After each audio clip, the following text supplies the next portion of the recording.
जी आप हैं G M forex academy के यूट्यूब चैनल पे, यहाँ पे ये वीडियो देख रहे होंगे जी एम फॉरेक्स अकेडमी के फेसबुक पेज से। तो आज के दिन भी एज़ यूजुअल हमने 4 ट्रेड्स ली।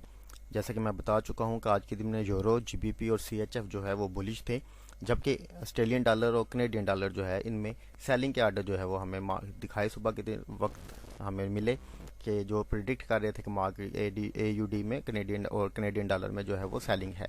आइए चलते हैं अपने एनालिसिस के ऊपर, जो कि डेली के में हमारे स्टूडेंट्स जो है डिजिट्स मेथड के ग्रुप में जो है वो रेगुलरली शेयर करते हैं। तो आज के दिन भी स्टूडेंट्स ने अपने अपने एनालिसिस जो है वो शेयर किए और फर्दर उनके बारे में उनको गाइडेंस भी जो है वो दी जाती है। तो चलते हैं। जो सबसे पहले हमारे पास एनालिसिस आए वो आए 8:35 पर। हम ये प्रिडिक्ट कर चुके थे कि मार्केट जो है वो किस साइड पर मूव करेगी। तो जैसा कि मैं बता चुका हूँ, ऑस्ट्रेलियन डॉलर में हम सेल साइड पर थे। यहाँ पे एज फार सेल का जो है साइन होता है। जो मेरे व्यूवर्स जो है रेगुलरली मेरी वीडियोस देखते हैं उनको पता होगा। ऑस्ट्रेलियन डॉलर में जो है वो सेलिंग एक्सपेक्टेड थी, सेल के आर्डर लगे हुए थे। उसके बाद कनेडियन डॉलर में भी हम सेल साइड पर थे। यहाँ पे देख सकते हैं आप, सेल के आर्डर लगे हुए थे। इसमें आर्डर थे 4807 थे सेल के आर्डर। आगे चलते हैं तो यूरो में जो है वो बाइंग के आर्डर लगे हुए थे 1642। और उससे आगे अगर चलें तो जीबीपी में आर्डर लगे हुए थे 365। जीबीपी में कम आर्डर थे बाइंग के ही आर्डर, कम आर्डर लगे हुए थे, बाई साइड के लगे हुए थे आर्डर। तो ये करेंसीज हैं जिनको जो है वो आज के दिन में हमने जो है वो ट्रेड किया। सीएचएफ दिखा देता हूँ आपको। सीएचएफ में भी हम जो है वो बाई साइड पर थे। 427 जो है वो आर्डर थे बाई साइड के इसमें। तो इसमें भी हम जो है वो बाई साइड पर थे। आए चलते हैं, आपको MT4 में दिखाता हूँ कि कौन सी ट्रेड कहाँ से ली, उसका एसएल कहाँ पे रखा। तो जो सबसे पहली हमारे पास ट्रेड सामने नजर आई, जीबीपी AUD की ट्रेड है। तो जीबीपी AUD की ट्रेड हमने ली यहाँ से। ये हमारे पास एक लेवल था। मार्केट जो है 1 2 3 4 दिन में जो है वो रेंज कर रही है।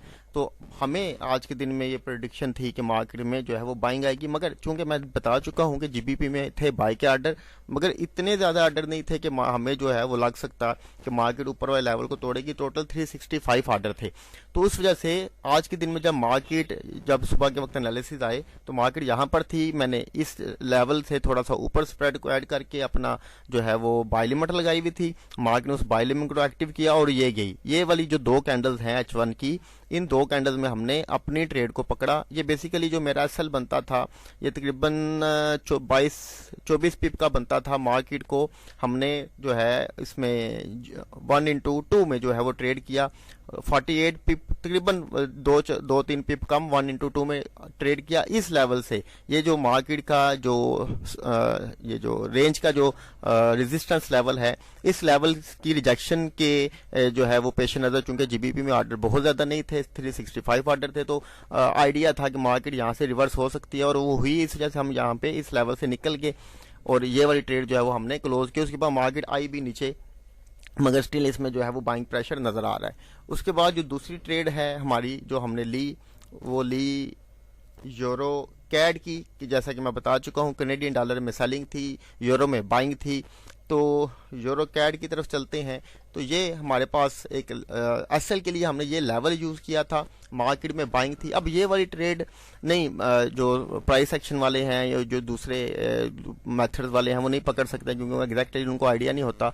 वो वेट कर रहे होंगे कि मार्केट रिट्रेस करे, नीचे की तरफ आए, कहीं पे आके वो जो है वो ट्रेड दे और फिर वो इसको पकड़ेंगे। हमें यूरो के और कनेडियन डॉलर के आर्डर ने बता दिया, क्योंकि कनेडियन डॉलर में आज के दिन के सबसे ज़्यादा जो आर्डर लगे हुए थे किसी भी करेंसीज में, उनमें जो कनेडियन डॉलर उसमें 4807 आर्डर थे सेल साइड के। तो उस वजह से हमें आइडिया था कि मार्केट, और यूरो में भी बाइंग थी डेफिनेटली, और हमें आइडिया था कि जो यूरो में बाइंग अच्छी थी।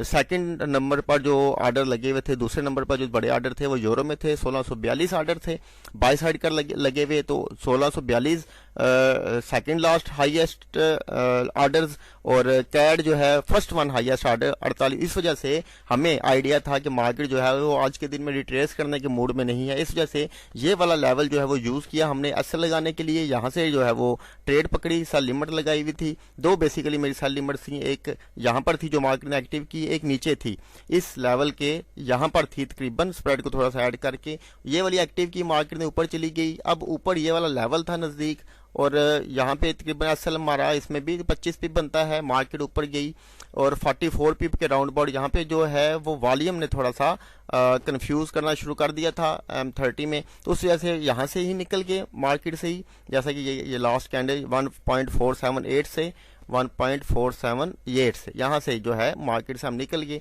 प्रॉफिट जो है वो अपना बुक किया। तो उसके बाद तीसरी जो ट्रेड ली हमने वो ली कैड CHF की। जैसा कि बता चुका हूँ कि CHF में बाइंग थी, कैड में सेलिंग थी। कैड में सेलिंग के आज के दिन के सबसे बड़े ऑर्डर लगे हुए थे, तो इस वजह से कैड CHF को हमने जो है वो ट्रेड किया। इसको जो है वो हमने ट्रेड किया तकरीबन यहाँ से एक, जो मैं दिखा चुका हूँ कि ये सेल के लिए सेल लिमिट एक और लगी हुई थी मेरी। मार्केट 0.5 मैंने यहाँ से लगाया था, 0.5% 1% ओवरऑल लगाता हूँ, 0.5% जो है यहाँ से मैंने बाइंग की लगाई हुई थी। यहाँ पे आज सेल था मेरा और मार्केट को ट्रेड किया। स्टिल देख लें नीचे जा रही है, मगर हमने जो है वो कैड CHF में 1 इंटू तकरीबन 0.75 0.8 जो है 1:1 भी पूरा नहीं लिया, क्योंकि यहाँ पे जो है वो लेवल था, रिजेक्शन लेवल पॉसिबिलिटी थी और मार्जिन हल्की सी ली, मगर वो स्टिल नीचे आ रही है क्योंकि कैड में बहुत बड़े ऑर्डर थे और मैं निकल गया इससे, मतलब क्योंकि SL बड़ा था और 1:1 के राउंड अबाउट मुझे मिल रहा था तो मैं निकल गया। मगर अगर ये वाली ट्रेड एक्टिव होती तो ये पक्की 1:3-4 वाली जो है वो ट्रेड थी। चौथी और आखिरी ट्रेड थी जो हमारी वो है यूरो AUD में। तो जैसा कि बता चुका हूँ कि ऑस्ट्रेलियन डॉलर और कनेडियन डॉलर दोनों में जो है वो थी, उसमें ऑस्ट्रेलियन डॉलर में सेलिंग थी और यूरो में बाइंग थी। तो इस वजह से एक ट्रेड मेरी यहाँ पर थी, एक ट्रेड मेरी यहाँ पर थी। मार्केट ने इस ट्रेड को एक्टिव किया और ऊपर की तरफ गई। ये मेरा SL था तकरीबन 28 पिप का। मार्केट जो है वो तकरीबन 55 पिप 1:2 इसमें लिया ओवरऑल और मार्केट से जो है वो निकल के, ये भी कल के दिन में भी मार्केट रेंज में रही और आज के दिन में भी ये जो इम्बैलेंस का लेवल है यहाँ पर, इस इम्बैलेंस के लेवल से इसके घूमने के चांसेस है। इस वजह से इस लेवल के ऊपर ट्रेड को जो है वो क्लोज कर दिया। अब यूरो में तो अच्छे ऑर्डर लगे हुए थे बाइंग के, मगर ऑस्ट्रेलियन डॉलर में जो है वो 839 ऑर्डर थे। कोई इतने अच्छे सेलिंग के ऑर्डर नहीं थे ऑस्ट्रेलियन डॉलर में कि जिसकी बेस के ऊपर हम ये कह सकते हैं कि मार्केट इस लेवल को तोड़ देगी। तो इस चूंकि मार्केट में इस लेवल को तोड़ने के जितने ऑर्डर नहीं लगे हुए थे, तो इस वजह से हमने इस लेवल से ही जो है वो ट्रेड को क्लोज किया और मार्केट से निकल के ओवरऑल जो है वो आज के दिन में हमने दो ट्रेड्स में 1:2, एक में 1:1.5 और एक में तकरीबन 0.8% जो है वो गेन किया। तो अच्छी रही आज के दिन की ये वाली भी हमारी प्रोग्रेस।